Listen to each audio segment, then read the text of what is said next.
ये कहानी है मेजर HPS अहलूवालिया की, जिनका नाम भारतीय पर्वतारोहण के इतिहास में स्वर्ण अक्षरों में लिखा गया है।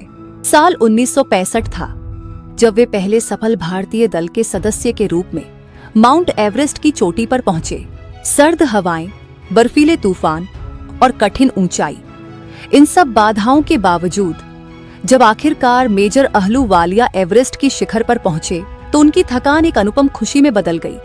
उनके लिए यह सिर्फ एक उपलब्धि नहीं बल्कि संपूर्ण भारतीयता की जीत का पल था।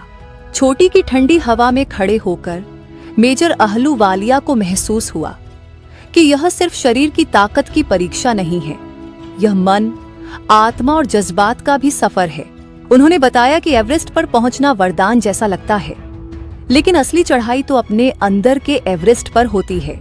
कई बार पहाड़ की ऊंचाई हमें डराती है, लेकिन असली चुनौती है अपने ही मन के डर, संशय और कमजोरियों को पार करना। मेजर अहलूवालिया मानते हैं कि इंसान को खुद की सीमाओं का विस्थापन करना चाहिए, वही असली विजय है। अपने अनुभवों से मेजर अहलूवालिया ने 3 अनमोल जीवन मूल्य सीखे: धैर्य, लगन और इच्छा शक्ति। एवरेस्ट फतह करने का सपना केवल दृढ़ निश्चय और सहयोग से ही साकार होता है। ऊंचाई पर ऑक्सीजन कम, रास्ते फिसलन भरे, बर्फीले तूफान कभी भी आ सकते हैं।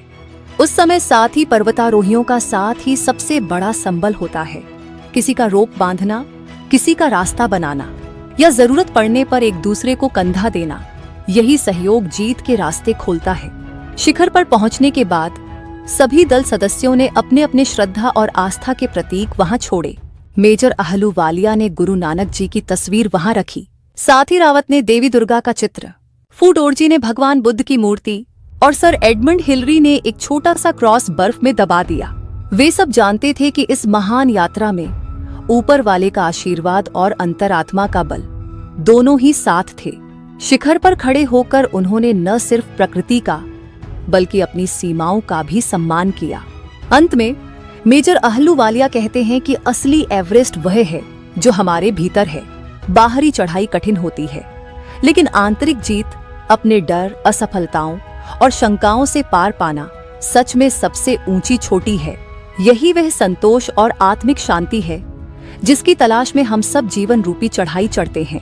मेजर अहलूवालिया की यह यात्रा न सिर्फ साहस की कहानी है बल्कि यह हमें अपने अपने भीतर के एवरेस्ट फतह करने की प्रेरणा भी देती है।